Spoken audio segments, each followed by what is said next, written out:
1 Coríntios 10, versículo 1 ao 13, que diz assim: Ora, irmãos, não quero que ignoreis que os nossos pais estiveram todos sob a nuvem e todos passaram pelo mar, tendo sido todos batizados, assim na nuvem como no mar, com respeito a Moisés. Todos eles comeram de um só manjar espiritual e beberam da mesma fonte espiritual, porque bebiam de uma pedra espiritual que os seguia, e a pedra era Cristo. Entretanto, Deus não se agradou da maioria deles, razão porque ficaram prostrados no deserto. Ora, estas coisas se tornaram exemplos para nós, a fim de que não cobicemos as coisas más como eles cobiçaram. Não vos façais, pois, idólatras, como alguns deles, porquanto está escrito: o povo assentou-se para comer e beber e levantou-se para divertir-se. E não pratiquemos imoralidade como alguns deles o fizeram, e caíram num só dia 23.000. Não ponhamos o Senhor à prova, como alguns deles já fizeram, e pereceram pelas mordeduras das serpentes. Nem murmureis como alguns deles murmuraram, e foram destruídos pelo exterminador. Estas coisas lhes sobrevieram como exemplo, e foram escritas para advertência nossa, de nós outros, sobre quem os fins dos séculos têm chegado. Aquele, pois, que pensa estar em pé, veja que não caia. Não vos sobreveio tentação que não fosse humana, mas Deus é fiel e não permitirá que sejais tentados além das vossas forças. Pelo contrário, juntamente com a tentação, vos proverá livramento, de sorte que a possais suportar. Que Deus nos abençoe com a porção lida da sua palavra. Amém. Irmãos, dando continuidade às mensagens nas quartas-feiras acerca do tema peregrinando pelos desertos da vida, hoje nós vamos ter,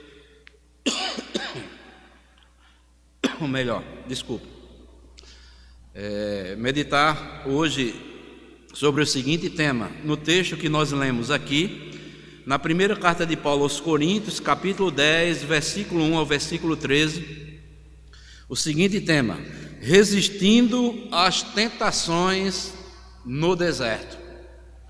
Resistindo às tentações no deserto. Então, amados, nós somos exortados em todas as Escrituras a estarmos resistindo e, com a graça de Deus, estarmos vencendo as tentações que venham surgir em nossas vidas ou em nossa caminhada cristã. Nós sabemos que, e as Escrituras afirmam, que só existe uma igreja de Deus. Ainda que a Bíblia esteja dividida em 2 testamentos, Antigo e Novo, o povo de Deus é apenas um só povo. Somos chamados nas Escrituras de o povo da aliança que Deus fez para com este povo, tanto no Antigo Testamento como também no Novo Testamento. Pois o apóstolo Paulo, lá em Gálatas capítulo 3, versículo 28 e o versículo 29, diz o seguinte, que todos os que são de Cristo também são filhos de Abraão, que é considerado pai da fé, e todos os que creem são considerados também seus filhos espirituais, pois cremos e nós cremos no único Deus verdadeiro, como assim o nosso pai Abraão na fé.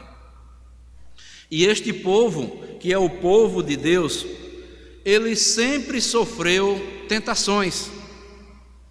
A luta espiritual do povo de Israel no deserto é a mesma luta do povo de Deus também hoje. Por isso que no texto pelo qual nós lemos aqui, Paulo, quando escreve para os crentes de Corinto, ele vai relatar alguns episódios de Israel lá no deserto. Paulo inicia o texto dirigindo aos irmãos de Corinto, conscientizando aqueles irmãos que os privilégios espirituais não nos protegem das tentações ou de cairmos em tentações, não é? E Paulo, ele é bem enfático quando diz aí, ó, no versículo 1, quando diz: ora, irmãos, não quero que ignoreis que nossos pais estiveram sobre a nuvem e todos passaram pelo mar, tendo sido todos batizados, assim na nuvem como no mar, com respeito a Moisés. Todos eles comeram de um só manjar espiritual e beberam da mesma fonte espiritual, porque bebiam de uma pedra espiritual que os seguiam, e a pedra era Cristo. Então, amados, aquele povo ali estava sendo guiado, aquele povo ali no deserto, o povo da antiga aliança, né? Eles estavam seguindo aquele mesmo que nós seguimos também na nova aliança. Era Cristo que eles estavam seguindo. Eles beberam de um só manjar espiritual. Era Cristo também que eles estavam sendo alimentados espiritualmente. Então, amados, como diz aqui, o povo foi batizado, o povo foi alimentado espiritualmente.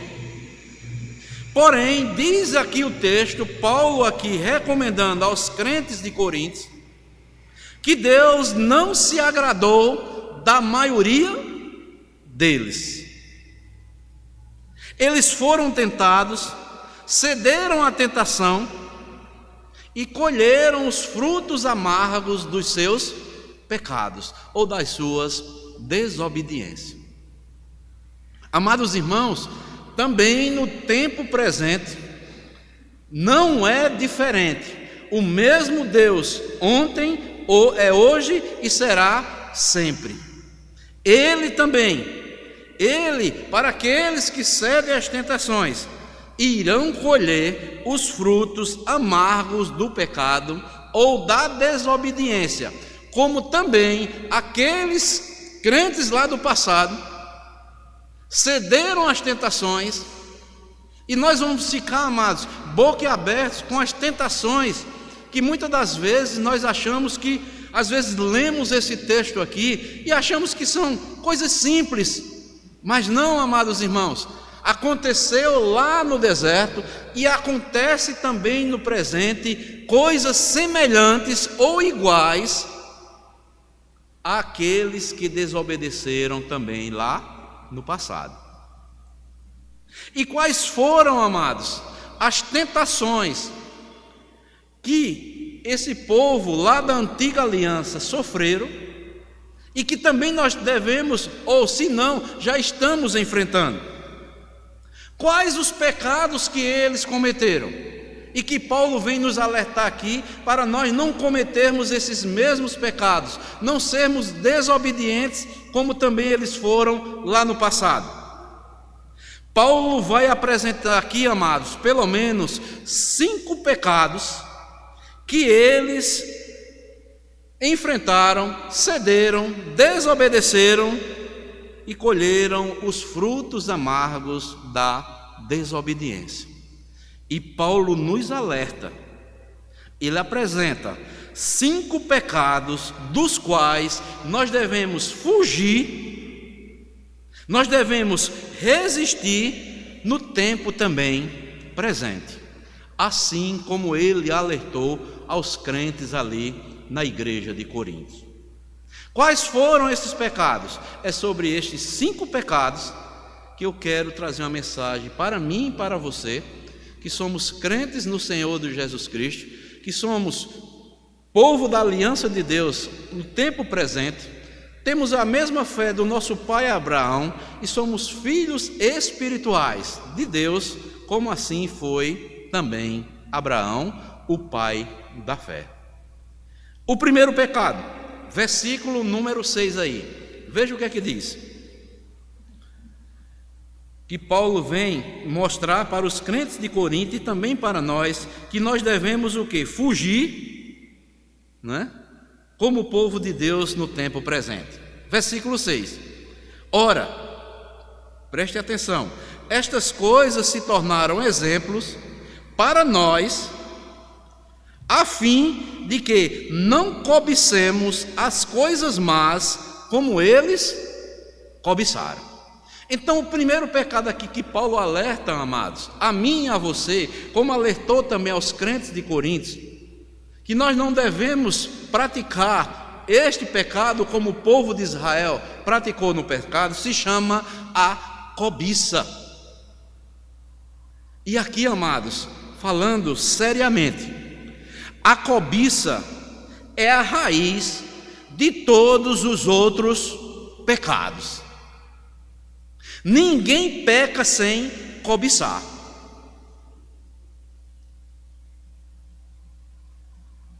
Tudo começa com a cobiça. Ou seja, desejar aquilo que é proibido por Deus em sua palavra. E nós somos, amados, se alimentarmos a nossa velha natureza, nós somos tendenciosos a cobiçarmos aquilo que Deus proíbe em sua palavra. Tiago, amados, escrevendo na sua carta, lá no capítulo 1, versículo 13 a 15, ele compara o pecado da cobiça ao processo de uma gestação. Tiago diz que primeiramente nós cobiçamos, depois somos atraídos, depois nós somos seduzidos e depois vem a concepção da cobiça, que é o pecado, e depois vem o quê? A morte. Se os irmãos quiserem ler, podem ler esse texto, né? Primeiro, nós cobiçamos. Segundo, somos atraídos. Segundo, somos seduzidos. Terceiro, vem a concepção, o pecado, e depois a cobiça gera a morte. Então, amados, vejam só, amados, qual é a recomendação do apóstolo Paulo para mim e para você, como povo de Deus aqui, com base nesse tema que estamos meditando hoje: resistindo às tentações no deserto. Pois nós, como nós estamos aqui, estamos atravessando um deserto. Nossa morada não é aqui. O deserto não vai ser a nossa morada. Nós estamos de passagem. Então, amados, a palavra de Paulo aqui é que nós devemos lutar e resistir fortemente à cobiça. E como é, pastor? De uma forma prática, que eu deva lutar e resistir contra a cobiça. A recomendação bíblica e o conselho que eu dou, amados, é: fuja dos desejos pelas coisas que Deus proíbe em sua palavra. Você quer resistir e lutar contra a cobiça? Fuja dos desejos pelas coisas que Deus proíbe em sua palavra. Isso é resistir. Isso é lutar contra este pecado tão peçonhento, tão sutil, chamado cobiça. Devemos fugir dos desejos pelas coisas que Deus proíbe em sua palavra. Meus amados irmãos, Deus, quando diz não na sua palavra, é não. Não, nós vamos ver aqui, nós não devemos estar tentando a Deus, como eles tentaram. Deus falava, mas o povo, eles não fugiam daquilo que Deus proibia que eles não fizessem. Deus falava por intermédio de Moisés, mas o povo que estava aqui não estava resistindo, não estava fugindo daquilo que viam, daquilo que desejavam, que eram contrários à palavra de Deus. Por isso, amados, quero que os irmãos abram um texto aí, principalmente para esse povo jovem dos nossos dias, que não só jovens, mas também para todos nós, mas Paulo vem alertar em uma das suas cartas para nós fugirmos dos pecados da mocidade. Abram comigo aí, 1 Timóteo capítulo 6, 1 Timóteo capítulo 6,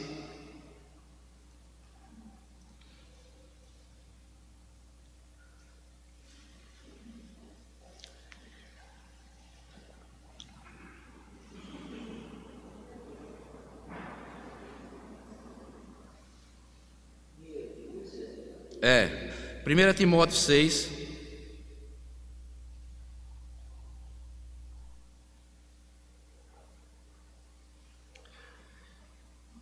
versículo 11,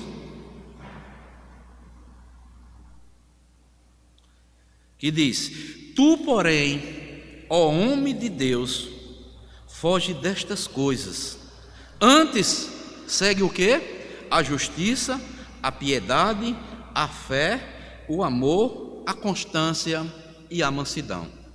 E o que é que Paulo está dizendo? Fugir de quais coisas? Veja o que é que diz o versículo anterior do mesmo capítulo aí de 1 Timóteo 6,10. Veja o que é que diz: porque o amor ao dinheiro é a raiz de todos os males. Vejam só, e alguns nessa o quê? Cobiça, se desviaram da fé e a si mesmos se atormentaram com muitas dores. Aí é quando ele vai dizer: tu, porém, ó homem de Deus, se referindo a Timóteo, foge destas coisas, antes segue a justiça, a piedade, uma vida ilibada diante de Deus, a fé verdadeira, o amor, a constância e a mansidão. E mais um pouco aí, 1 Timóteo também, capítulo 4.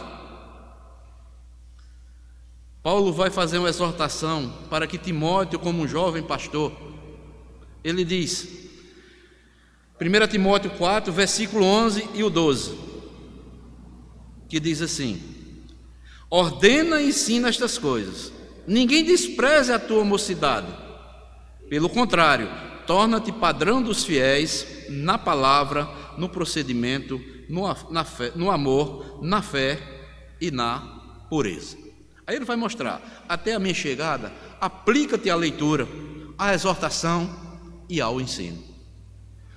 Então, amados, Paulo aqui, a primeira recomendação que ele mostra para o povo ali da igreja de Corinto, a igreja de Corinto, como também para nós nos nossos dias, como eu falei aqui, ele vai nos mostrar pelo menos 5 pecados que devemos fugir. E o primeiro deles, que Paulo lista, ele coloca, pode olhar que ele coloca em primeiro, porque Paulo bem sabia, e Paulo inspirado pelo Espírito Santo, porque todos os pecados começam com a cobiça, de desejar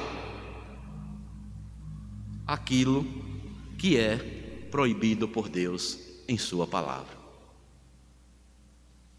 Então, amados, apliquemos essa recomendação bíblica. Todos nós, como igreja do Senhor, devemos fugir, resistir à cobiça. Quando você for tentado pela cobiça e vir o desejo lá no seu coração de fazer algo, ou falar algo, ou praticar algo que seja contrário à palavra de Deus, e o Espírito Santo que habita dentro de você condenar aquela ação, não faça, nós devemos resistir e cairmos em oração e dizer: Senhor, me livra dessa tentação. longe de mim de pecar contra Deus. Fazer como José lá do Egito. Fuja! Se você alimentar a cobiça, você vai ceder, você vai pecar. Isso seja pelo olhar, que os olhos são a janela da nossa alma, pelo ouvir, pelo pensar. Você alimentar a cobiça, você vai cair, você vai pecar contra Deus. Fujamos de toda e qualquer cobiça. Mas também há o segundo pecado que Paulo recomenda à igreja de Corinto e também que serve para nós fugirmos dele, lutarmos contra ele. Se encontra aí no versículo 7. Veja o que é que diz. 1 Coríntios capítulo 10, versículo 7. Não vos façais, pois, idólatras, como alguns dele, porquanto está escrito: o povo se assentou para comer e beber, e levantou-se para divertir-se. Amados irmãos, Paulo faz aqui uma citação lá do capítulo 32 de Êxodo, que o povo cai na idolatria. Eles fabricam um bezerro de ouro e passam a comer, beber e divertir-se. Aí você pode estar perguntando: um crente pode cair no pecado da idolatria? Sim. Às vezes as pessoas acham que idolatria é apenas você estar prostrado ante uma imagem de escultura. Não, não é isso. Isso é pecado também. Mas, amados, a recomendação bíblica e o ensino bíblico sobre idolatria ou ídolo é tudo que toma o lugar de Deus primeiramente em nossas vidas. Ídolo é tudo aquilo que toma o lugar de Deus em nossas vidas. Como nós sabemos, Israel fabricou, o povo ali, um bezerro de ouro no lugar de Deus. Como Paulo diz aqui no versículo 7. Se você quiser conferir isso, está lá em Êxodo, capítulo 1, capítulo 32, versículo 1 ao versículo 10. E Lucas também relata lá no livro dos Atos dos Apóstolos, capítulo 7, no discurso de Estevão, capítulo 7 de Atos, versículo 39 ao 41, mostrando também que o povo caíram na idolatria. E Paulo diz aqui: não vos façais, está falando para os crentes de Corinto, pois idólatras, como alguns deles, porquanto está escrito: o povo assentou-se para comer e beber e levantou-se para divertir-se. Irmãos, você pode até achar que você pode não ser atraído para praticar esse pecado. A idolatria é uma tentação diária na vida de cada cristão. Há muitas coisas que somos seduzidos por elas, tentando tomar o lugar de Deus em nossas vidas, todos os dias. Eu posso me tornar um idólatra, sabe aonde? Lá no meu trabalho. Eu posso me tornar um idólatra no meu estudo. Eu posso me tornar um idólatra diante das posses que Deus tem me dado, dos bens materiais. Eu posso me tornar um idólatra através de pessoas. Eu posso passar a colocar pessoas em primeiro lugar, ou tirar Deus de primeiro lugar na minha vida, e eu posso me tornar também um idólatra. um time de futebol, eu posso me tornar um idólatra sem saber que eu estou praticando a idolatria. E tantas outras coisas. Por isso, amados, que nós somos tentados diariamente com o pecado da idolatria. Trabalho, estudo, dinheiro, pessoas, posses, algum time de futebol, algum partido político e tantas outras coisas, amados. Devemos ter cuidado, porque temos um Deus, devemos colocar Deus primeiramente acima de todas as coisas. Sabe por quê, amados? Quem foi que nos deu trabalho? Quem foi? Ou quem nos dá? Não é Deus? Quem é que nos dá o quê? As condições para estudarmos? É Deus. Quem é que nos dá posses ou bens materiais, dinheiro? É Deus. Quem são as pessoas que Deus colocou ao nosso lado, no nosso dia a dia? Meu esposo, minha esposa, meus filhos, minha família. É Deus. Então não posso colocar tudo isso que eu estou citando aqui: trabalho, estudo, dinheiro, pessoas, até minha própria família, meu filho, minha esposa, seja quem quer que seja, a parte primeiramente no lugar de Deus. Não, Deus vem em primeiro lugar na minha vida. Senão, eu estou me tornando um idólatra. Qual foi o primeiro mandamento que Deus ensinou para Israel e também ensina para nós, amados? Amarás o Senhor teu Deus de todo o teu ser e de toda a tua alma. É colocar Deus acima de tudo e de todos. Quando eu coloco qualquer coisa primeiramente na minha vida e deixo Deus em segundo plano, eu estou praticando a idolatria. Profundo, não é, irmãos? É fácil? As seduções que nós vemos no nosso dia a dia. E mais, amados, como nós somos bombardeados 24 horas por dia, melhor dizendo. Não estou dizendo que os aplicativos da vida, o celular da vida, isso seja ruim. É uma ferramenta boa. Mas isso aqui, amados, se nós não tivermos controle, nós vamos estar colocando isso aqui e tantas outras coisas que nossos olhos contemplam primeiramente em nossas vidas e deixando Deus em segundo plano. É a realidade, amados. Ídolo é tudo aquilo que venha tomar o lugar de Deus primeiramente em minha vida.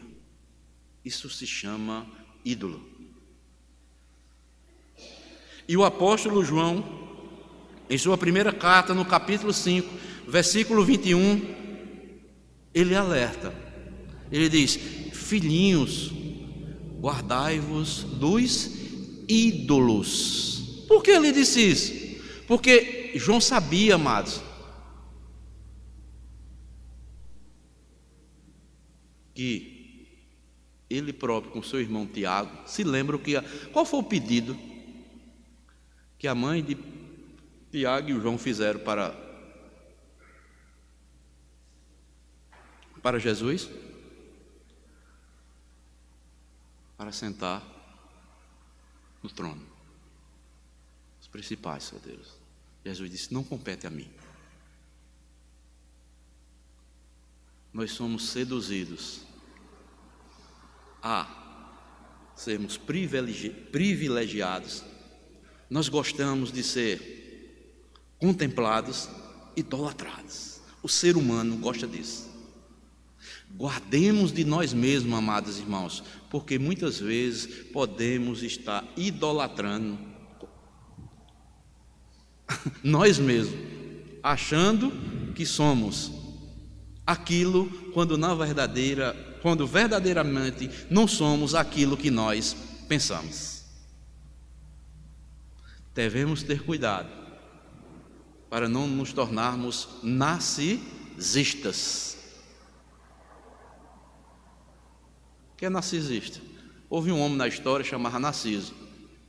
Ele se achava tão belo, tão perfeito, e se olhava e dizia: não existe alguém mais perfeito, mais belo do que eu. Eu sou o máximo.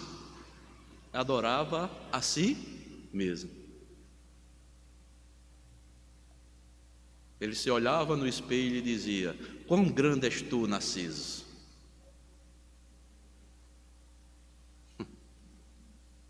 Mas grande, fiel, puro, perfeito, só há um, que é Deus. Este sim, nós devemos colocá-lo em primeiro lugar em nossas vidas. Devemos nos proteger da idolatria. E a melhor maneira de se proteger da idolatria, sabe como é? Aí no próprio capítulo 10, versículo 14 de 1 Coríntios. Veja o que é que Paulo diz. 1 Coríntios, capítulo 10, versículo 14. Portanto, meus amados, fugi da idolatria. Fuja, não queira conversa com algo, ou com coisa, ou com pessoas que queira estar em primeiro lugar na sua vida a parte de Deus. Deus em primeiro lugar. Este é o segundo pecado pelo qual Paulo recomenda aqui para a igreja de Corinto e também para os nossos dias, pelo qual o fim dos tempos está chegando. Fugir da cobiça, da idolatria. Aí eu estava aqui pensando, o outro pecado, este eu martelei, amados irmãos, vou ser sincero, está aí no versículo 8, veja o que é que diz. E não pratiquemos, ó que Paulo está se incluindo, ó. E não pratiquemos imoralidade, como algum deles o fizeram e caíram num só dia 23.000. Paulo está se incluindo, não pratiquemos, irmãos, porque nós somos tendenciosos a praticar este pecado, imoralidade. E Paulo, quando fala aqui imoralidade, amados, é a prática de pecados relacionados a uma vida sexual impura, imoral. E eu parei, por isso que eu disse, eu vou parar um pouco aqui, vou compartilhar aqui com os irmãos. Eu fiquei pensando, imoralidade, e já tinha lido esse texto tantas vezes, e eu fiquei a pensar, como é que pode, amados irmãos, um povo ter sido liberto da escravidão lá de Faraó, do Egito, viram os sinais, os feitos de Deus, abriu o mar vermelho, tantos milagres que eles contemplaram, e o povo cair na prática da imoralidade relacionado à prática sexual entre aquele povo de Deus. Uma situação no deserto, amados, e o povo cair num pecado imundo deste. Prostituição quer dizer imoralidade também. O povo caiu, se prostituiu, praticando formas sexuais ilícitas que Deus abomina. Já pensou, amados? Você já parou para pensar aqui nesse pecado que Paulo está exortando? E nós sabemos porque Paulo fala isso, né? Aqui na igreja de Corinto, estava havendo uma prática imoral dentro da igreja, que o enteado estava praticando sexo com a sua madrasta. Dentro da igreja de Corinto. Por isso que ele vem dizer: e não pratiquemos, né, imoralidade como alguns deles o fizeram. Irmãos, imoralidade sexual tem invadido a vida da igreja nos nossos dias.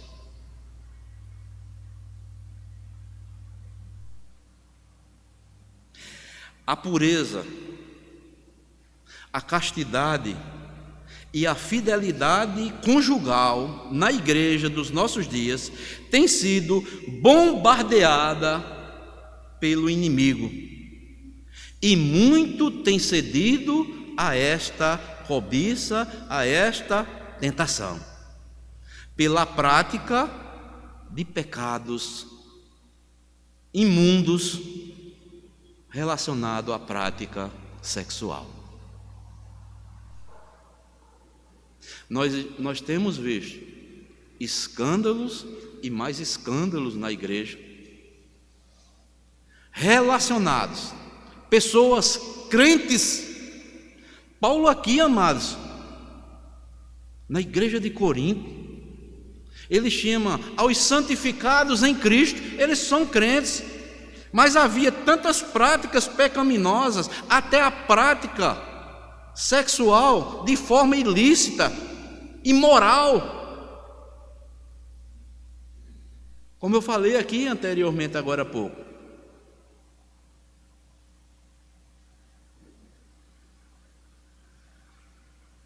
E nos nossos dias, nós temos visto isso ou não? Irmãos, a Bíblia, ela é clara. Aconteceu lá no povo de Israel, aconteceu nos tempos de Paulo e acontece também nos nossos dias. Por isso que a palavra de Deus, ela é atual. Tem que ser pregado isto na igreja. Quer ouçam, quer não, quer dê ouvido ou não a palavra de Deus, mas tem que ser pregado. A licenciosidade não pode ser permitida na igreja.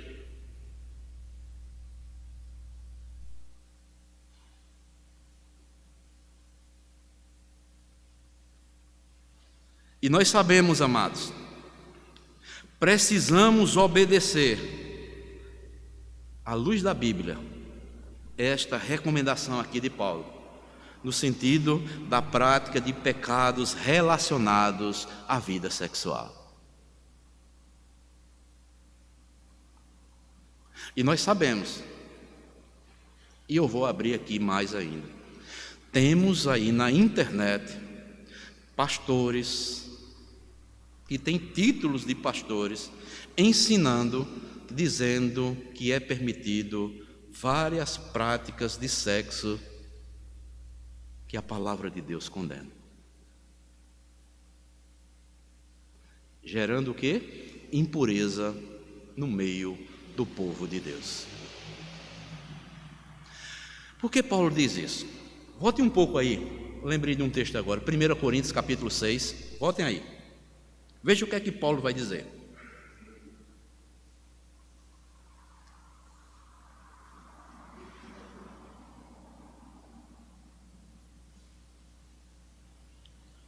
E nós vamos entender aqui, para primeiro entender aqui, o texto que eu vou ler aqui no capítulo 6, antes eu quero que leia aí capítulo 5, versículo 1. 1 Coríntios 5, 1. Olha só o que Paulo vai dizer.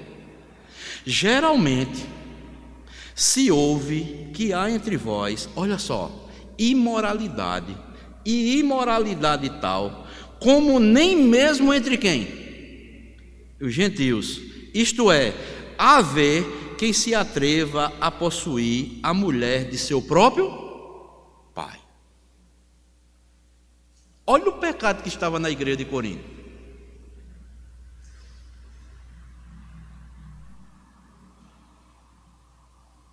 Aí ele vem reprovar a igreja, ó. Olha a igreja quando não trata um pecado imoral como deve ser tratado. Versículo 2. E contudo, andais o quê? Vós o quê? Ensoberbecidos, e não chegaste a lamentar, para que fosse tirado do vosso meio, quem tamanho ultraje praticou? Será que não tem um que se levante aí e pegue este imoral, ou estes imorais, e tire do meio do povo? Aí ele continua: eu, na verdade, ainda que ausente em pessoa, mas presente em espírito, já sentenciei, como se estivesse presente, que o autor de tal infâmia seja, em nome do Senhor Jesus Cristo, reunido vós em meu espírito, com o poder do nosso Senhor Jesus Cristo, entregue a Satanás para a destruição da carne, a fim de que o espírito seja salvo no dia do Senhor. Sabe o que é que Paulo está dizendo aqui, amados? Olha, se ele quer viver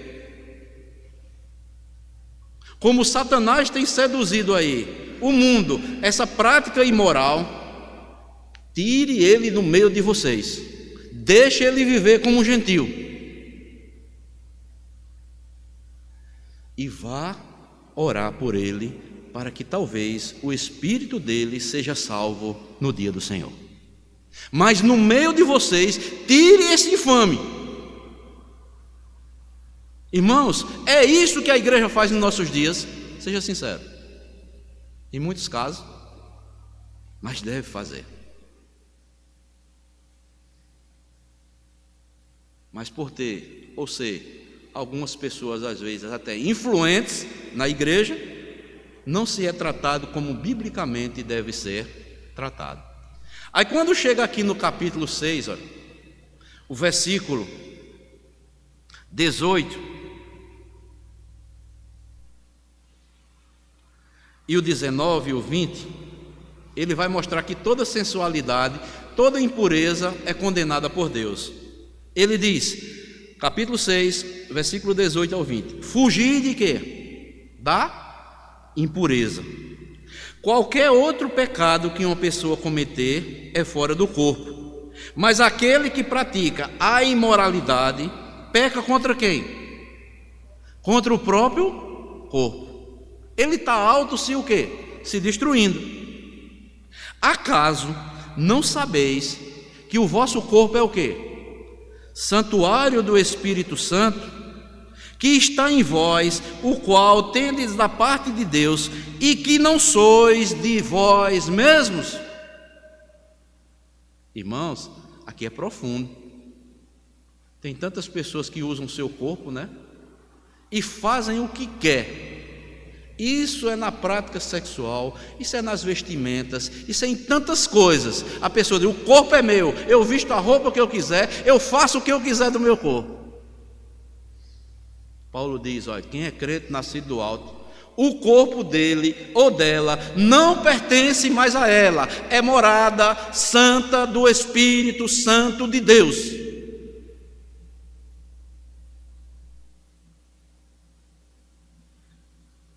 Por quê? Versículo 20: porque fostes comprado por quê? Por preço. Agora glorificai a Deus no vosso corpo. Olha, esse corpo físico aqui, olha, cuide dele, porque isso aqui é sagrado também. Sabe por quê? Porque quem habita nele é o Espírito Santo de Deus. Irmãos, e eu vou ser sincero, amados, eu já tinha lido essa mensagem aqui de Coríntios, mas não tinha percebido a profundidade que é a imoralidade, quando nós somos tendenciosos a mostrar sensualidade, a praticarmos formas ilícitas sexuais, seja por pensamento, seja por intenção, seja por ato, porque aconteceu lá no passado, no deserto, aconteceu na igreja dos tempos de Paulo, e acontece também nos dias de hoje.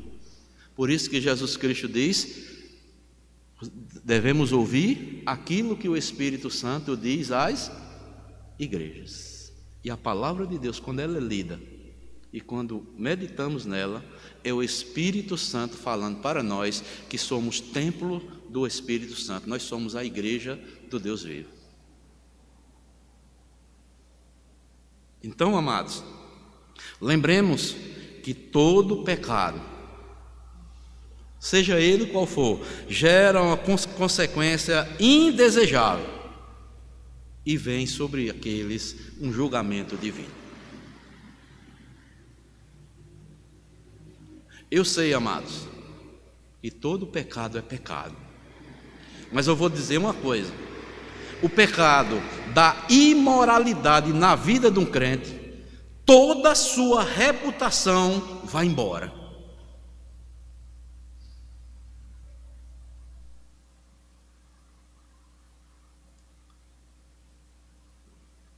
É interessante, irmãos.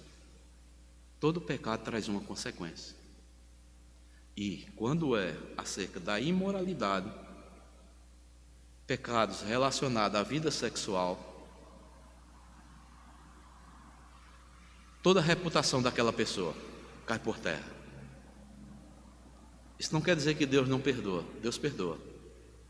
Mas Ele vai colher e vai ter que conviver com as consequências da sua desobediência.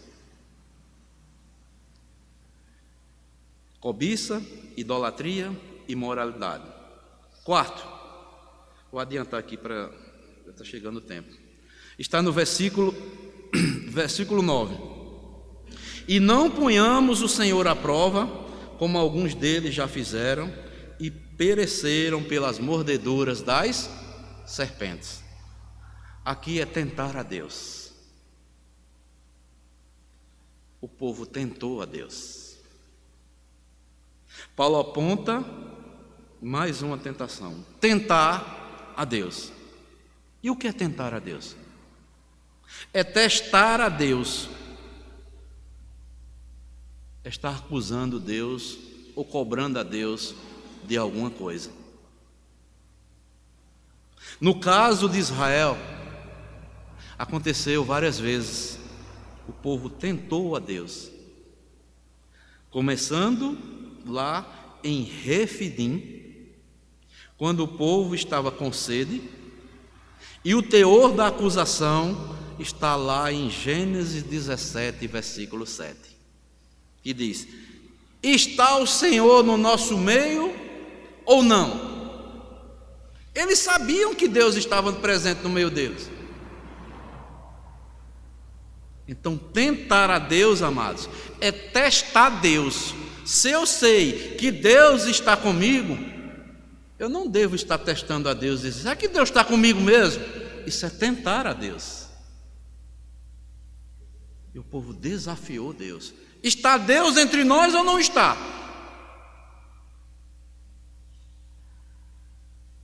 Irmãos,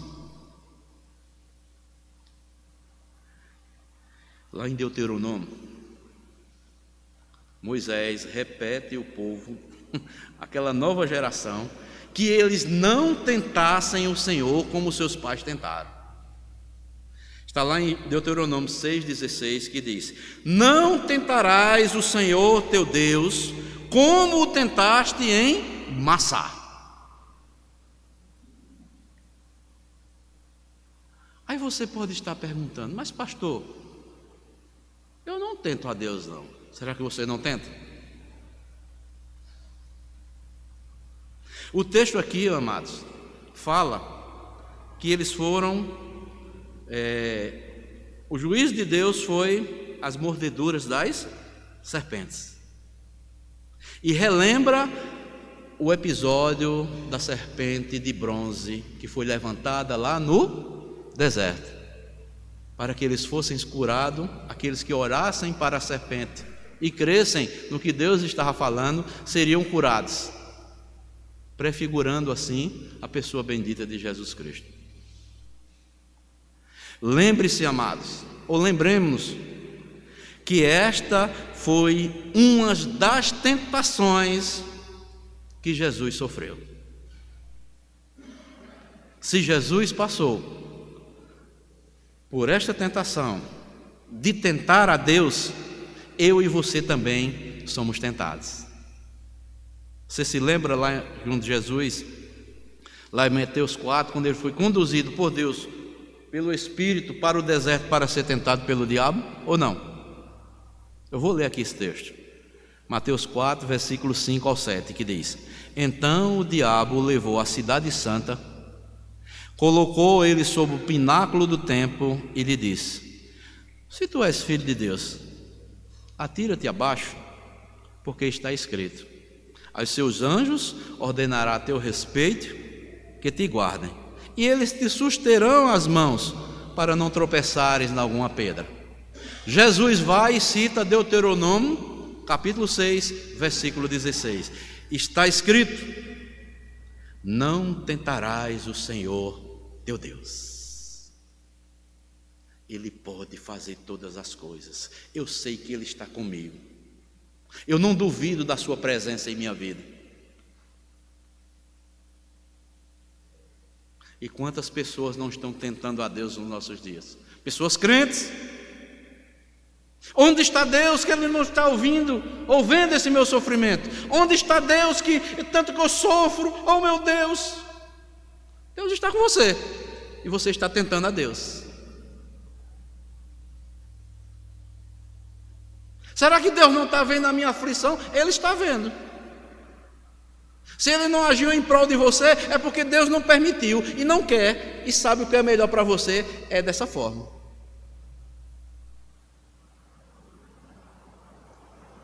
Assim como o povo fizeram. Está Deus no nosso meio ou não está?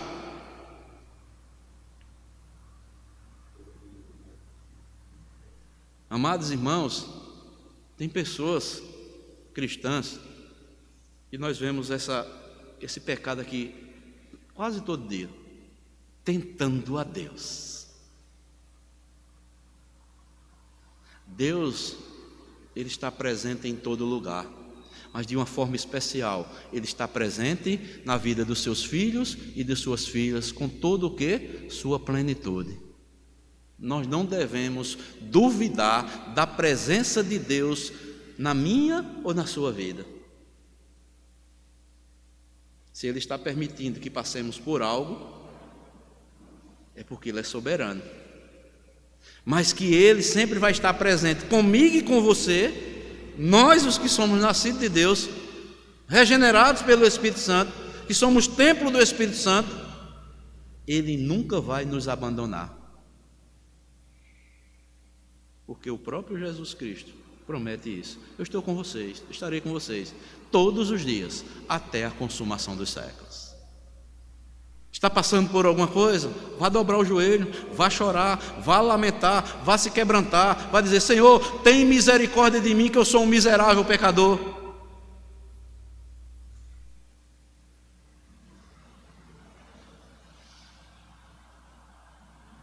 O quarto pecado: tentar a Deus.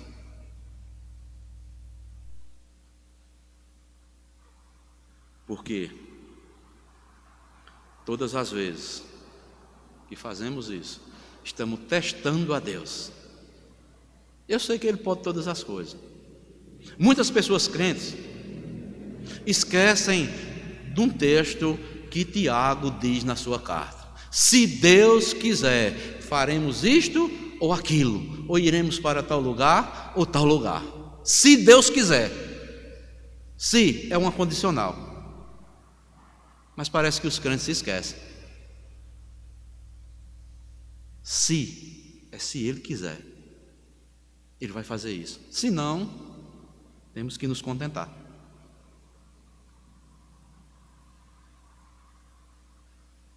E não tentemos a Deus, não testemos a Deus. Ele pode fazer todas as coisas. E Deus quer que nós aprendamos isto. Sabe por quê? Porque Ele diz na sua palavra: agindo eu, quem impedirá? Quem é que vai impedir? Será que vai ser porque eu oro a Deus que Ele vai agir? Devemos orar, pedindo socorro. Socorre-me, Senhor. Mas o agir dele é soberano. Ele faz tudo como lhe apraz. Ele sabe o que é melhor para mim e para você.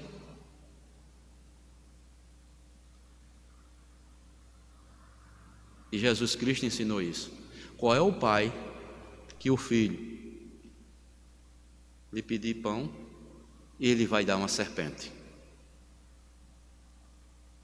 Às vezes, amados, nossas orações, nós pedimos a Deus, achando que estamos pedindo pão, estamos pedindo uma serpente para nos morder.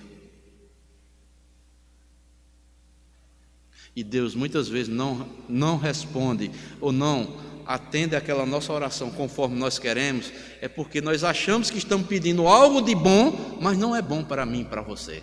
E Deus não permite que aquilo aconteça na minha e na sua vida, mas Ele só vai dar aquilo que é bom e que é proveitoso para mim e para você. Senão nós vamos morrer, como muitos morreram pelas mordeduras da serpente lá no deserto. Então, amados, cobiça, idolatria, imoralidade, tentar a Deus, e o último é murmuração. Vou falar um pouco aqui, já falei nos estudos anteriores, versículo 10, olha: nem murmureis como alguns deles murmuraram e foram destruídos por quem? Pelo exterminador. O último pecado, o quinto pecado, murmuração. O último pecado na lista apresentado por Paulo no texto é murmuração. A murmuração de que se fala aqui aconteceu com Datã e Abirão, lá em Números 16. Eles se revoltaram contra a liderança de Moisés, que fielmente desempenhava a tarefa que Deus havia dado para desempenhar. E aqui, amados, trata-se, ou se tratava-se lá, de uma revolta contra uma liderança que Deus colocou sobre o seu povo. Mas Deus se encarregou de defender a Moisés e Arão e enviou o anjo exterminador para executar os seus juízos. Irmãos, olha, não tem coisa pior para uma igreja, vou trazer aqui, viu? Não tem coisa pior para uma igreja quando se levanta contra uma liderança que é fiel a Deus. Deus vai trazer o anjo exterminador no meio dele para exterminar aqueles murmuradores.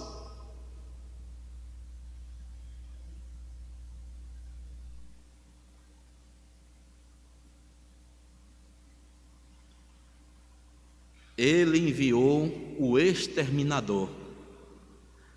Deus tem um anjo que executa os juízos divinos. Por isso que o autor Hebreus diz que Deus é o quê? Ele é fogo consumidor. Horrível coisa é cair nas mãos do Deus vivo. Moisés era tão fiel a Deus, mas ainda tropeçou, para mostrar que ele era falho também. Mas o povo, quando se levantou aqui, ele clamou ainda a Deus, mas não teve jeito.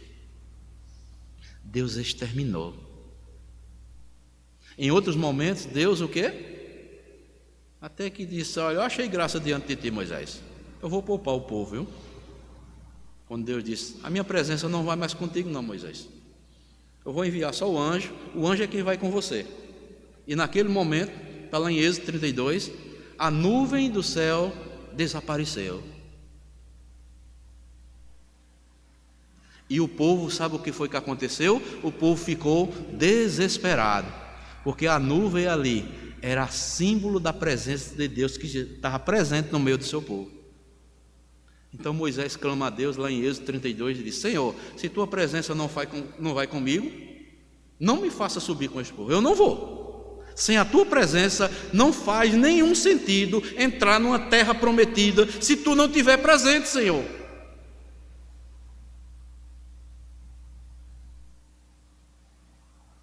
Aí é quando Deus ouve a oração de Moisés e diz: eu achei graça diante de ti, Moisés. Vou ouvir o teu pedido.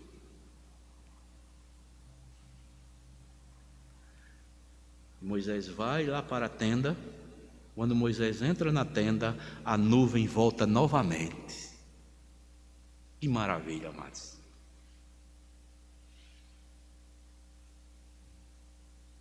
Um líder fiel, amados, ele chora diante de Deus pelo seu povo. Chegou um ponto que Moisés disse assim, Senhor, quem dera que todos fossem profetas igual a mim, e viste o que eu estou vendo, e o que tu queres para o povo. Mas ninguém pode mudar ninguém. Moisés não podia mudar, apenas obedecer ao que Deus lhe mandava. Assim, um líder fiel, um pastor fiel, uma liderança fiel, estes fazem desta forma. Eles são fiel primeiramente a Deus. Eles executam e fazem conforme Deus lhe ensina e manda na sua palavra. E o resto é com Deus.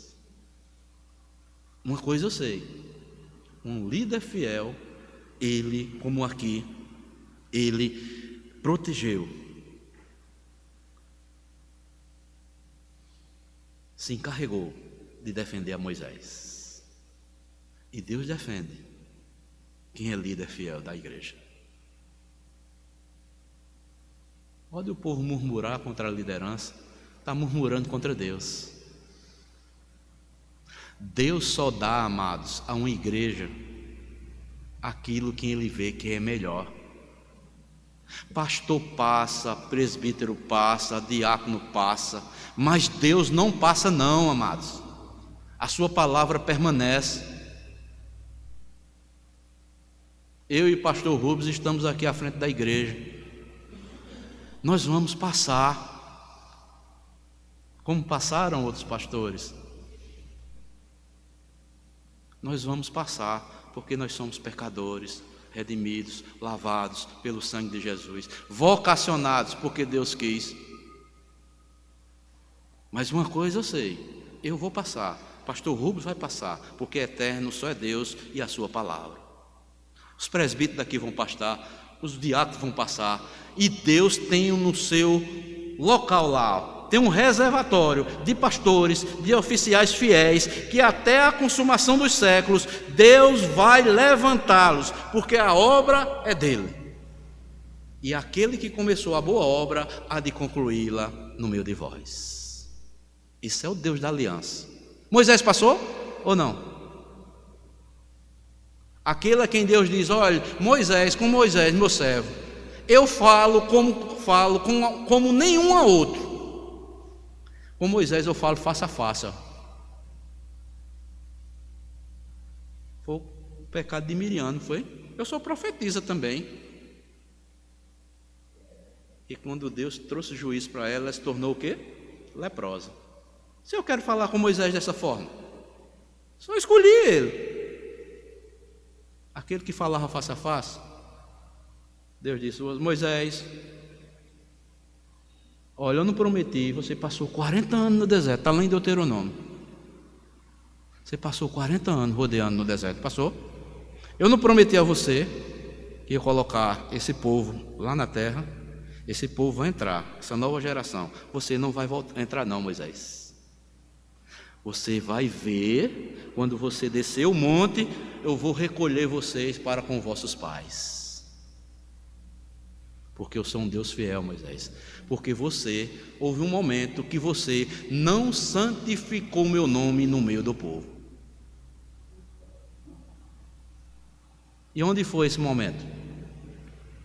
Como todo e qualquer líder pode errar, Moisés errou também. Moisés não era perfeito.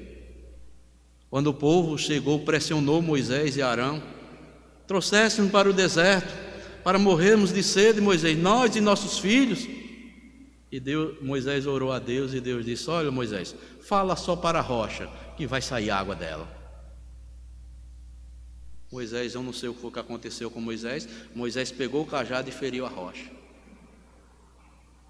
Por causa daquele procedimento, foi que Deus disse: olha, você não santificou o meu nome no meio do povo. Eu mandei para você falar para a rocha. Você foi irado e feriu a rocha. A rocha ali é Cristo. Você demonstrou que eu sou um Deus, certo?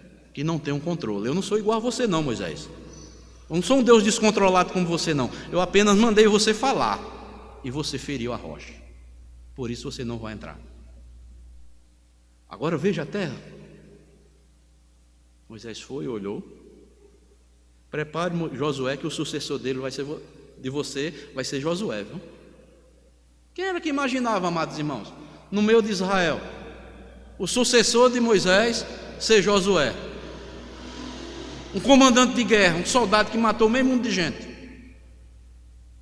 Mas Deus disse: é você, Josué, porque você foi fiel com meu servo Moisés desde o início. Você e Caleb, vocês são os únicos que vão entrar daquela geração que saiu lá do Egito, porque eu sou fiel. Vocês nunca duvidaram, vocês nunca disseram que eu não ia fazer com que a terra prometida chegasse até vocês. Os irmãos estão percebendo, amados, que o tratamento de Deus com cada um de nós, Ele trata conforme eu sou. Todos nós somos diferentes, amados irmãos. Nós somos diferentes uns dos outros. E Deus trata cada um individualmente. Sabe por quê? Ele conhece a minha estrutura, conhece a estrutura do pastor Rubens, conhece a estrutura de toda a liderança, conhece a estrutura de cada membro aqui da igreja. E Ele trata cada um conforme a sua graça. Esse é o Deus da aliança. E nós devemos fazer isso. Então, amados, eu ia falar mais, mas como vencer as tentações? Eu vou ler rapidamente aqui, para não ficar para o próximo quadro. O versículo 11, 12 e 13. No versículo 11, diz: para nós vencermos as tentações, nós devemos continuar firme, confiantes nas Escrituras. O versículo 11 diz: estas coisas lhe sobrevieram como exemplo, olha só, e foram escritas para o quê? Advertência nossa, de nós, outros, sobre quem os fins dos séculos têm chegado. Nós devemos continuar confiante em quê? Nas Escrituras. Segundo, o versículo aí, 12. Aquele, pois, que pensa estar em pé, veja que não caia.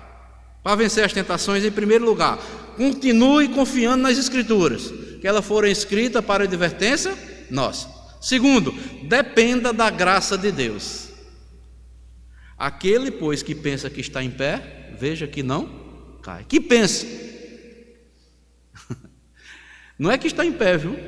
Que pensa que está em pé, porque quem nos coloca de pé, sabe quem é? É a graça. Aquele, pois, que pensa que está em pé, veja que não caia, porque quem sustenta eu e você diante de Deus, irmãos, na fé, sabe quem é? É a graça de Deus. Aqui vem um segundo ensinamento para vencer mais tentações. Dependa totalmente da graça de Deus. Primeiro, das Escrituras, dos escritos. Segundo, da graça de Deus. E terceiro, resista à tentação. Versículo 13: não vos sobreveio tentação que não fosse humana. Toda tentação ela é o quê? Humana. Nós somos tentados segundo as nossas inclinações pecaminosas. Mas Deus é fiel e não permitirá que sejais tentado além das vossas forças. Pelo contrário, juntamente com a tentação, vos proverá livramento, de sorte que possais a suportar. Então as tentações virão, mas Deus, Ele tem um limite para as nossas tentações. Ele permite até onde nós podemos suportar. Então, para vencer as tentações, confiemos nas Escrituras, no que ela fala, que ela é a verdade. Dependamos da graça de Deus para estarmos firmes na presença de Deus, de pé diante de Deus. E devemos o quê? Resistir às tentações. E Jesus escreveu isso lá em Mateus 26, 41. Vigiai e orai, para que não entreis em tentação. O espírito, na verdade, está pronto, mas a carne é fraca. A velha natureza ainda lateja dentro de nós para pecar contra Deus. Vigie, orem, estejam atentos, não durmam como soldados de Deus. Um soldado, amados, ele não dorme em serviço, ele está sempre em alerta contra as investidas do inimigo. Então, amados, que Deus nos ajude, que Deus nos fortaleça, pelos ensinos das Escrituras, pela graça de Deus, possamos resistir às tentações que sobrevirão sobre a minha vida e a sua. Evitando o quê? Fugindo destes pecados: cobiça, idolatria, imoralidade, tentar a Deus e murmuração. Então, é esta a palavra que eu trouxe para mim e para você, como povo de Deus, nesta noite. Que Deus nos fortaleça, em nome de Jesus. Amém.